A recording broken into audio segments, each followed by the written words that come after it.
el reporte de seguridad del paciente global de la Organización Mundial de la Salud, es un hito, un avance, digamos, en el camino de ese Plan Global 2130. Aquí tenemos el cronograma de lo que va desde que en el año 2019, en esa resolución de la organización, se enfatizó la importancia de la seguridad del paciente como un principio fundamental para todos los sistemas de salud. Se estableció el Día Mundial de la Seguridad del Paciente y se empezaron a desarrollar todas estas actividades que tiene trámite, digamos, a partir de esto, para que en el año 2021 se adoptara el Plan de Acción Global para la Seguridad del Paciente 2130. Recordemos entonces, para iniciar aquí, que el Plan de Acción Global para la Seguridad del Paciente 2021-2030 tiene 10 indicadores principales, otros indicadores avanzados, y que están alineados con 7 objetivos estratégicos. Entonces, en este informe 2024, lo que se hace es explorar la situación mundial de la seguridad del paciente. Entonces, vamos a tratar de resumir estos elementos que son claves dentro del plan por cada uno de los objetivos. Y luego vamos a mirar algunos de los impactos, digamos, que tiene la seguridad del paciente y algunos de los desafíos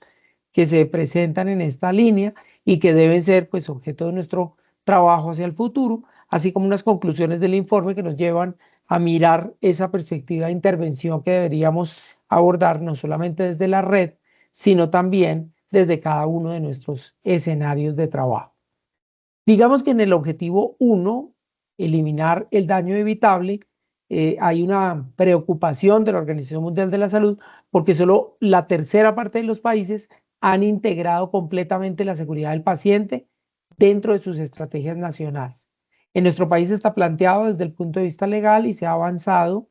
bastante, diría yo, en comparación con otros países. Sin embargo, un tema que lo veremos de forma reiterada cuando miremos las estadísticas es que desafortunadamente no se ha incorporado completamente a la cultura de las organizaciones y entonces se ve más como una obligación, se ve más como una actividad, digamos, adicional que como un elemento clave de la calidad de la prestación de los servicios de salud. En este mismo objetivo, pues un elemento importante es que el 90% de los países que son miembros de la organización han abordado al menos uno de los desafíos que se establecieron por la Organización Mundial de la Salud para la seguridad del paciente. En cuanto al segundo objetivo, que nos habla de sistemas de alta confiabilidad, les decía hace un momento y lo reitera esta proporción, que solamente el 25% de los países han desarrollado una cultura de la seguridad en las instalaciones y los servicios de salud. Esto no quiere decir que no haya medidas, que no haya instrumentos, que no haya acciones que se desarrollen en esa línea, sino que no se ha convertido o no se ha incorporado de manera completa a la cultura de la organización y a la estrategia de la organización. Y solamente el 25% de los países han implementado principios de factores humanos en la práctica clínica. El tercer objetivo nos habla de seguridad de los procesos clínicos y llama la atención que el 40%, un poquito más, de los países han lanzado durante estos 2 años programas de mejora de la seguridad del paciente. 2/3 de los pacientes, que es algo bueno, 65% más o menos, de los países miembros están implementando el desafío medicación sin daño, que fue el desafío del año anterior. Esto es interesante porque, como veremos más adelante, todavía los problemas de eventos asociados a fallos en la medicación del paciente tienen un impacto importante en este tema de la seguridad. Y finalmente, y esto es también un poco preocupante, dice que solo el 17% de los países han incluido sistemáticamente la seguridad en programas de atención primaria. En este documento se hace referencia a programas de atención primaria, a los programas del primer nivel de atención. En cuanto al objetivo que se relaciona con comprometer a los pacientes y sus familias en el proceso de seguridad, solamente el 13% de los pacientes tienen representantes en las juntas directivas de los hospitales. Por otra parte, el 70% de los países han desarrollado cartas de los derechos del paciente. Este año también salió en la Carta de los Derechos de Seguridad del Paciente. No sé si todos la conocen, podemos darle una miradita si quieren al final en caso de que no la conozcan, pero la idea es divulgarla y llevarla, digamos, a que nos permita complementar estas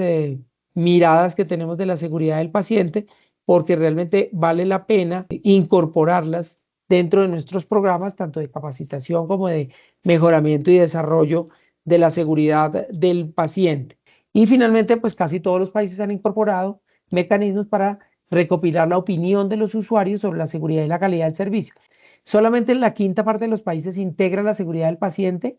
en los programas de formación de profesionales de la salud. Los incorpora formalmente, no quiere decir que no se trabajen algunos elementos, pero encontrar, digamos, una cátedra, una asignatura o espacios específicos en la formación de los profesionales se da sobre todo en los programas de enfermería, pero en el resto de los programas de formación, en términos generales, como ustedes ven, pues solamente el 20% se puede observar al responder esa pregunta por parte de los encuestados. Por otra parte, el 70% de los países están trabajando en programas nacionales para salud y seguridad ocupacional de los trabajadores de la salud. En cuanto al objetivo relacionado con la información, la investigación y la divulgación de lo que es la gestión del riesgo, el 70% de los países han introducido sistemas de reporte y utilizan las lecciones aprendidas sobre incidentes de seguridad del paciente. Por otra parte, el 75% de los países tienen indicadores de seguridad del paciente, pero no tantos, reflejan ahí que un 15 o 20% los integran a sus sistemas de información como indicadores clave de la gestión de las organizaciones.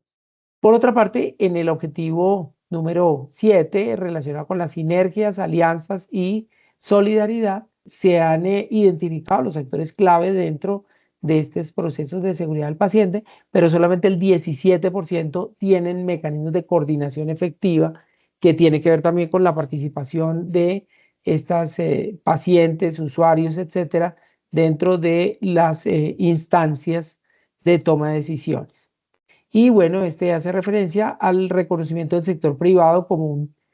actor clave, pero curiosamente solamente el 12% de los países los involucran en el diseño y en el desarrollo de las iniciativas nacionales. Miremos entonces algunas claves del informe dentro de esa perspectiva que les acabo de resumir, con algunos datos que considero que son interesantes y que son importantes para saber a dónde enfocar nuestras acciones de educación y de mejoramiento en términos de seguridad del paciente. En primer lugar, pues recordemos que la atención insegura o las acciones inseguras en la atención más bien son consideradas un problema de salud pública mundial. De acuerdo con este informe, más de un tercio de los pacientes sufren daños asociados a la atención médica. Y, importante también para que lo tengamos en la cabeza, la mitad de estos pueden prevenirse mediante la toma de acciones simples como la utilización de listas de chequeo y de verificación. Por otra parte, en todo el mundo, 1 de cada 20 pacientes sufre daños evitables relacionados con la medicación. Y curiosamente, esos daños relacionados con la medicación tienen un porcentaje importante de casos que se relacionan con el momento de la prescripción, como lo vamos a ver un poquito más adelante. Y se habla entonces de que hay cierta preocupación por la formación del talento humano en farmacología y en terapéutica, y entonces se confunden dosis, se confunden nombres de medicamentos, se confunden presentaciones y usos, y no se conocen bien los efectos adversos de las medicaciones, lo que lleva a concretar esta estadística. Por otra parte, los entornos de mayor complejidad se asocian en general a tasas más elevadas de daño a los pacientes. Unidades de cuidado intensivo, salas de cirugía, salas de ginecología y obstetricia, salas de urgencias, son escenarios en los cuales se presentan eventos de seguridad del paciente con mayor frecuencia. Poco más adelante vamos a ver algunas estadísticas relacionadas y el porcentaje de prevención que podríamos tener con acciones simples como las que mencionaba anteriormente. 2/3 de los daños causados a pacientes por atención insegura y de los años perdidos por discapacidad y muerte se producen en países de ingresos medianos y bajos. Eso ya también pues lo sabemos, pero lo confirma una vez más este informe. Este es un dato que es el que el que hay, yo creo que ya debe estar un poco más actualizado, pero es lo que está publicado en el informe. Se producen cerca de 140 millones de eventos adversos en los hospitales de países de ingresos medianos y bajos y se generan cerca de 2.6 millones de muertes. Aunque la última estadística menciona el informe que para el año 2017 al 18 la estimación estuvo alrededor de 5 millones de muertes relacionadas con eventos adversos alrededor del mundo. Por otra parte, los efectos adversos o los daños que se producen al paciente como resultado de la atención han sido estudiados fundamentalmente en adultos de 18 a 65 años de edad. Y en general, según reporta el informe, hay muchas menos investigaciones en niños, pues en neonatos, en recién nacidos con problemas, etcétera, menos en adolescentes y en adultos mayores de 65 años. Y llama la atención que esto sucede a pesar de que estos grupos son más vulnerables a cuidados inseguros o a cuidados de baja calidad o a que requieren más bien medidas de cuidado especializadas. Un estudio del cual publican un resultado en este informe refiere que las mujeres experimentaron en general, aunque no es una diferencia estadísticamente significativa, más reacciones adversas a medicamentos que los hombres. Sin embargo, en los hombres se presentaron una mayor proporción de eventos graves y de eventos fatales. Por otra parte, la complejidad del paciente, tanto a nivel físico, psicológico, emocional, familiar, social, inclusive espiritual, económico, cultural, es un factor de riesgo clave para que se presenten fallos en la seguridad durante el cuidado de la salud. Esto, por supuesto, tiene relación con que si bien existen diferencias de un individuo a otro, cuando esas diferencias se ven incrementadas por la interacción de esos factores que dan esa diversidad de miradas y esa complejidad a los pacientes, por supuesto es más fácil que se presenten problemas en la seguridad del paciente. Y en ese sentido, comorbilidades como la diabetes mellitus, las condiciones psiquiátricas, la polifarmacia, un fenómeno muy frecuente todavía en las personas mayores, y el compromiso inmunológico derivado de infecciones, enfermedades autoinmunes o tratamientos para otras patologías, son factores claves identificados en el informe como de riesgo clínico para el daño de los pacientes en atención primaria. Y ojo que aquí nos muestran, porque no hay tantas estadísticas en este informe por primera vez, que hasta el 7% de los pacientes de atención, del primer nivel de atención más bien, presentan eventos adversos relacionados con diferentes etapas de la atención. 3 de cada 25 pacientes sufren daños evitables en entornos altamente especializados. Unidad de cuidado intensivo, salas de cirugía, salas de cuidado intensivo de infantes, salas de urgencias, en comparación con 1 de cada 25 pacientes y 3 de cada 100 en servicios generales o entornos de nivel primario de atención. Miremos aquí algunas de esas cifras. De acuerdo con el informe, en promedio, el 34% de los pacientes que ingresan a una unidad de cuidado intensivo presentan un evento adverso.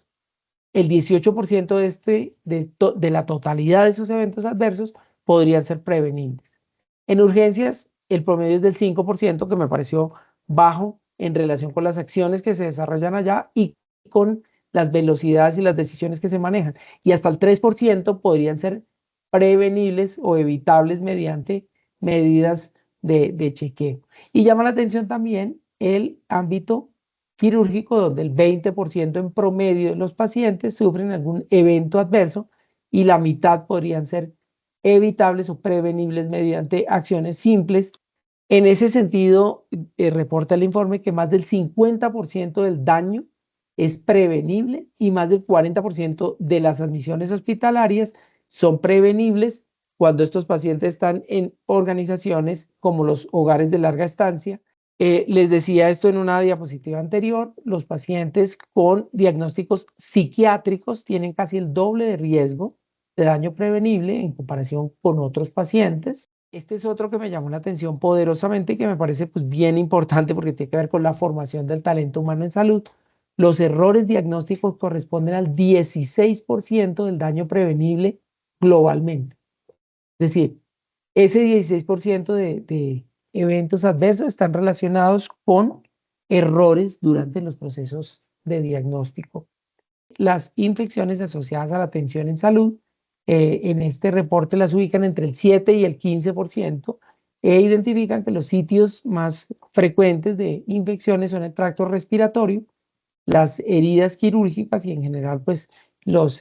lesiones asociadas a intervenciones quirúrgicas, las infecciones de vías urinarias, la sepsis y las infecciones gastrointestinales.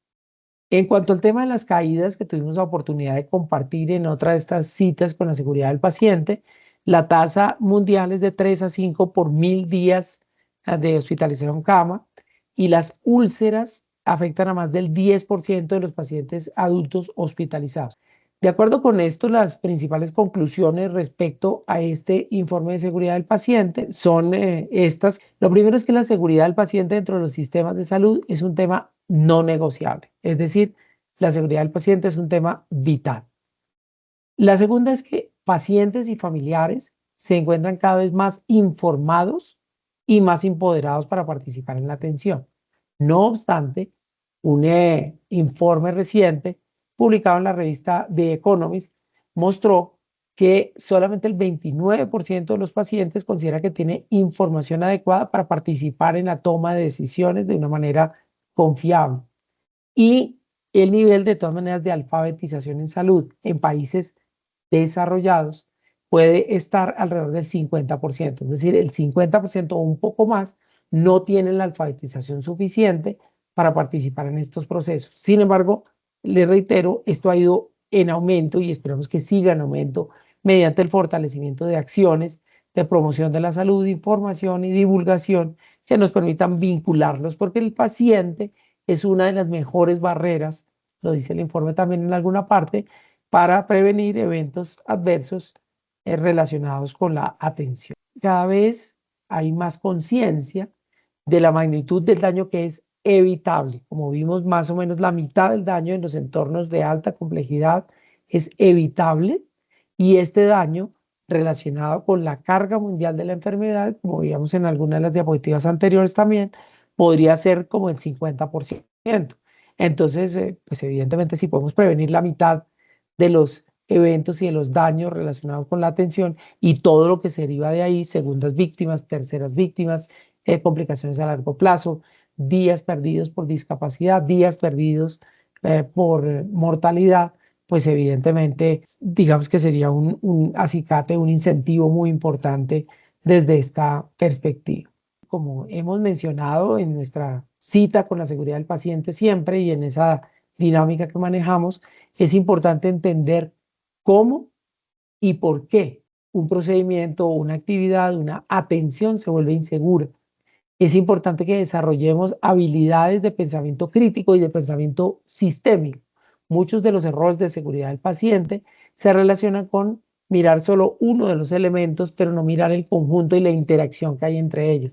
Por ejemplo, en los eventos relacionados con medicación, muchos de los problemas que se presentan en pacientes mayores, que son los que tengo la oportunidad de encontrar en mi práctica profesional, se relacionan por interacciones entre medicamentos o por una falta completa de conocimiento del medicamento y de sus acciones en el organismo de las personas. En un estudio que hicimos hace unos años en una población grande de personas mayores y la prescripción de medicamentos para el dolor, encontramos que la prescripción de medicamentos que podrían generar aumento de la tensión arterial, daño renal, gastritis, como muchos de los antiinflamatorios no esteroideos, se prescriben en pacientes mayores y en ocasiones más de uno y en ocasiones junto con otros medicamentos que pueden asociarse a eventos adversos. Y luego encontramos pues problemas asociados a estas perspectivas. Es importante, lo hemos mencionado como en 3 ocasiones, pero lo volví a incluir aquí porque considero que una parte muy importante de nuestra labor es trabajar en la formación de pacientes cada vez más empoderados, con un conocimiento más grande y más comprometidos en los procesos de planificación, diseño y prestación de servicios, porque como les decía anteriormente, varios estudios refieren, algunos inclusive incluidos en este estudio, valga la redundancia, esa perspectiva de la participación del paciente y la familia como una barrera de seguridad para la prevención de eventos adversos. Este que es bien importante, el daño a los pacientes reduce la productividad, aumenta por supuesto la pérdida de ingresos de las organizaciones, suma costos indirectos y pues evidentemente genera un impacto negativo en ese objetivo de las instituciones de garantizar su sostenibilidad financiera. De acuerdo con algunos datos del estudio, mejorar la seguridad del paciente podría aumentar la producción económica global en un 15% durante 2 décadas, y refieren ellos que invertir en prevenir el daño al paciente a nivel global podría evitar costos de hasta 1.17 billones de dólares anuales, lo que implica pues un impacto muy significativo del daño o de los eventos adversos relacionados en esta perspectiva de la seguridad del paciente.